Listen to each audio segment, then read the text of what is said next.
Leitura diária da Bíblia, dia 19. Antigo Testamento, Gênesis 38, Gênesis 39. E aconteceu naquele tempo, que Judá desceu da presença de seus irmãos, e foi-se a um homem adulamita, que se chamava Hira. E viu ali Judá a filha de um homem cananeu, o qual se chamava Sua, e tomou-a, e se deitou com ela, a qual concebeu, e deu à luz um filho, e chamou seu nome Er. E concebeu outra vez, e deu à luz um filho, e chamou seu nome Onã. E voltou a conceber, e deu à luz um filho, e chamou seu nome Selá. E estava em Quezibe quando o deu à luz. E Judá tomou mulher para seu primogênito Er, a qual se chamava Tamar. E Er, o primogênito de Judá, foi mau aos olhos do Senhor, e tirou-lhe o Senhor a vida. Então Judá disse a Onã: Deita-te com mulher de teu irmão, e casa-te com ela, e suscita descendência a teu irmão. E sabendo Onã que a descendência não havia de ser sua, sucedia que quando se deitava com mulher de seu irmão derramava em terra, para não dar descendência a seu irmão. E desagradou aos olhos do Senhor o que fazia, e também tirou a ele a vida. E Judá disse a Tamar sua nora: Fica-te viúva em casa de teu pai, até que cresça Selá meu filho, porque disse: para que não aconteça que morra ele também como seus irmãos. E foi-se Tamar, e ficou em casa de seu pai. E passaram muitos dias, e morreu a filha de Sua, mulher de Judá, e Judá se consolou, e subia aos tosqueadores de suas ovelhas a Timná, ele e seu amigo Hira o adulamita. E foi dado aviso a Tamar, dizendo: Eis que teu sogro sobe a Timná a tosquear suas ovelhas.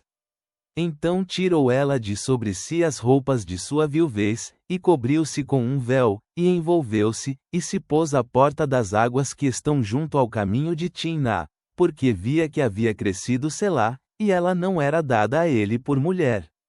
E viu a Judá, e te-via por prostituta, porque havia ela coberto seu rosto. E desviou-se do caminho até ela, e disse-lhe: Eia, pois, agora deitarei contigo, porque não sabia que era sua nora. E ela disse: Que me darás, se deitares comigo? Ele respondeu: Eu te enviarei do gado um cabrito das cabras. E ela disse: Terás de me dar penhor até que o envies. Então ele disse: Que penhor te darei? Ela respondeu: Teu anel, e teu manto, e teu bordão que tens em tua mão. E ele lhe deu, e se deitou com ela, a qual concebeu dele. E levantou-se, e foi-se, e tirou o véu de sobre si, e vestiu-se das roupas de sua viuvez.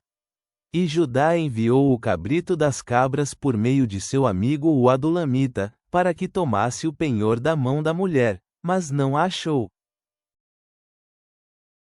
E perguntou aos homens daquele lugar, dizendo: Onde está a prostituta das águas junto ao caminho? E eles lhe disseram: Não esteve aqui prostituta. Então ele se voltou a Judá, e disse: Não a achei. E também os homens do lugar disseram: Aqui não esteve prostituta. E Judá disse: Tome ela dessas coisas para si, para que não sejamos menosprezados. Eis que eu enviei este cabrito, e tu não a achaste. E aconteceu que ao fim de uns 3 meses foi dado aviso a Judá, dizendo: Tamar tua nora cometeu imoralidade sexual, e além disso está grávida das promiscuidades. E Judá disse: Tirai-a, e seja queimada. E ela, quando a tiravam, enviou a dizer a seu sogro: Do homem a quem pertence estas coisas, estou grávida. E disse mais: Olha agora a quem pertence estas coisas, o anel, e o manto, e o bordão. Então Judá os reconheceu, e disse: Mais justa é que eu, porquanto não a dei a Selá meu filho. E nunca mais a conheceu. E aconteceu que ao tempo de dar à luz, eis que havia 2 em seu ventre. E sucedeu, quando dava à luz, que tirou a mão um, e a parteira tomou e amarrou à sua mão um fio de escarlate, dizendo: Este saiu primeiro. Porém foi que voltando ele a recolher a mão, eis que seu irmão saiu, e ela disse: Como fizeste sobre ti rompimento? E chamou seu nome Pérez. E depois saiu seu irmão, o que tinha em sua mão o fio de escarlate, e chamou seu nome Zerá. E levado José ao Egito, comprou-o Potifar, oficial de Faraó, capitão dos da guarda, homem egípcio, da mão dos ismaelitas que o haviam levado ali. Mas o Senhor foi com José, e foi homem próspero, e estava na casa de seu senhor o egípcio. E viu seu senhor que o Senhor era com ele, e que tudo o que ele fazia, o Senhor o fazia prosperar em sua mão.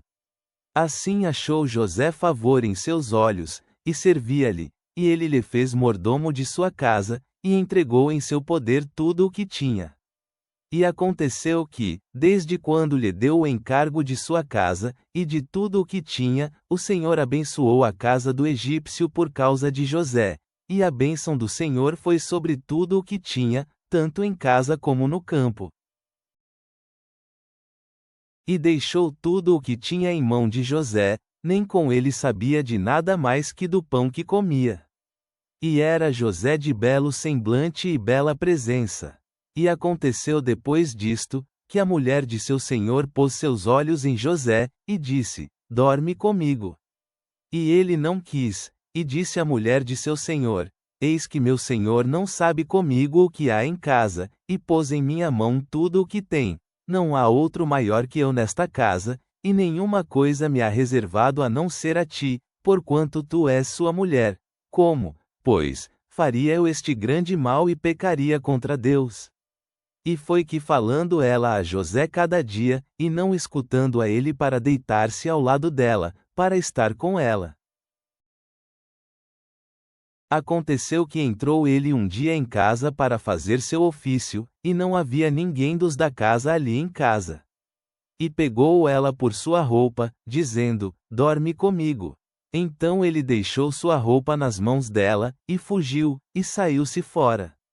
E aconteceu que quando viu ela que lhe havia deixado sua roupa em suas mãos, e havia fugido fora, chamou aos de casa, e falou-lhes dizendo: Olhai que ele nos trouxe um hebreu, para que fizesse zombaria de nós. Veio ele a mim para dormir comigo, e eu dei grandes vozes, e vendo que eu erguia a voz e gritava, deixou junto a mim sua roupa, e fugiu, e saiu-se fora. E ela pôs junto a si a roupa dele, até que veio seu senhor à sua casa.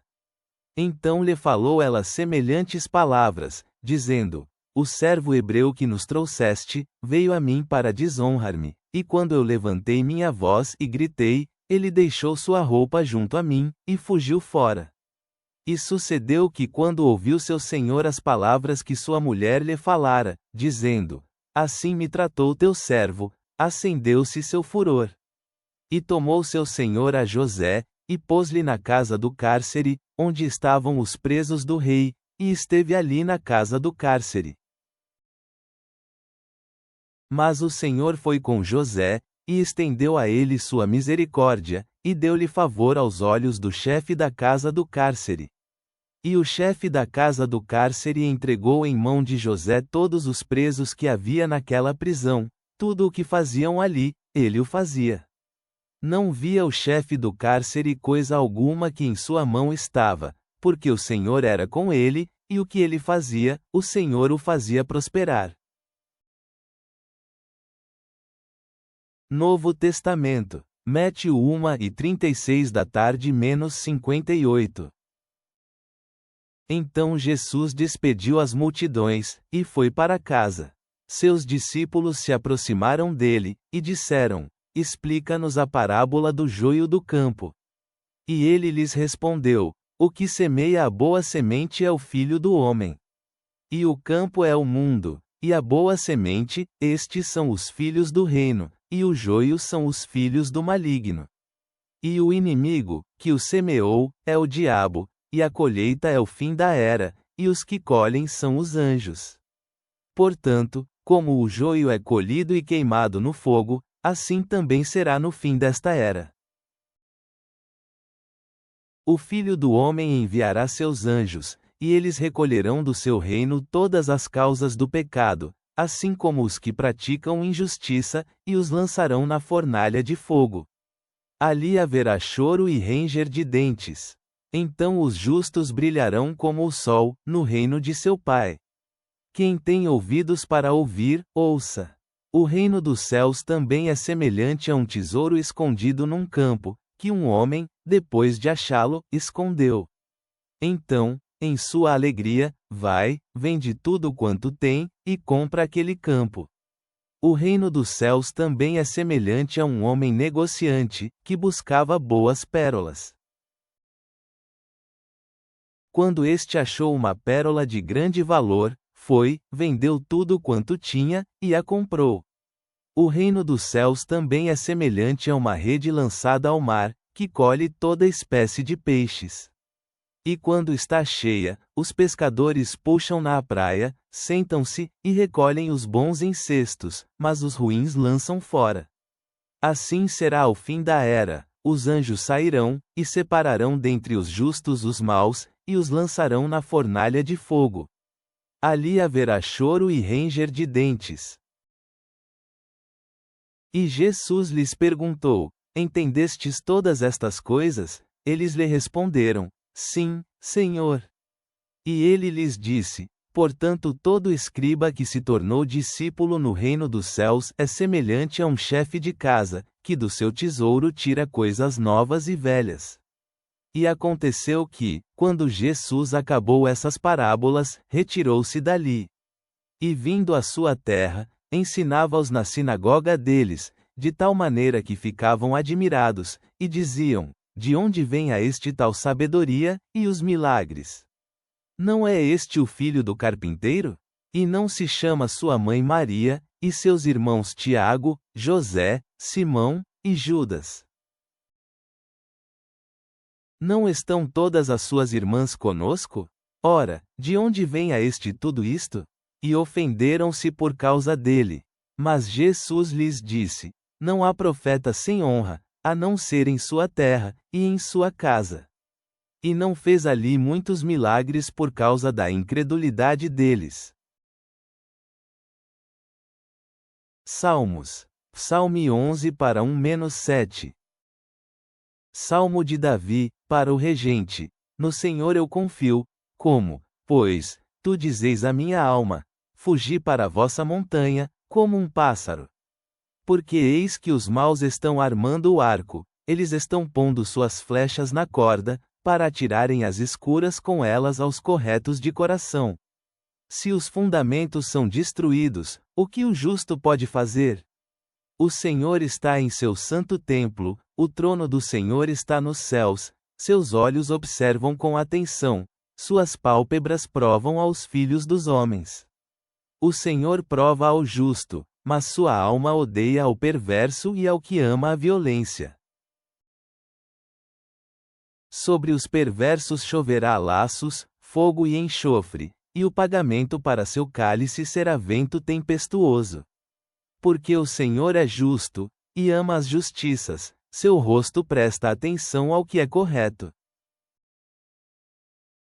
Deus fiel, tu estás conosco na prisão de nossas circunstâncias, concedendo-nos favor e abrindo portas que ninguém pode fechar. Ao ouvirmos a declaração de Jesus de que Ele é o Cristo, o Filho do Deus vivo, ancora nossa fé nesta verdade fundamental.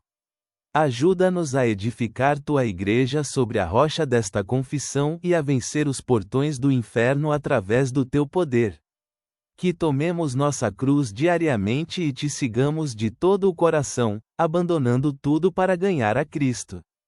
Com corações elevados ao Senhor ressuscitado, dizemos amém.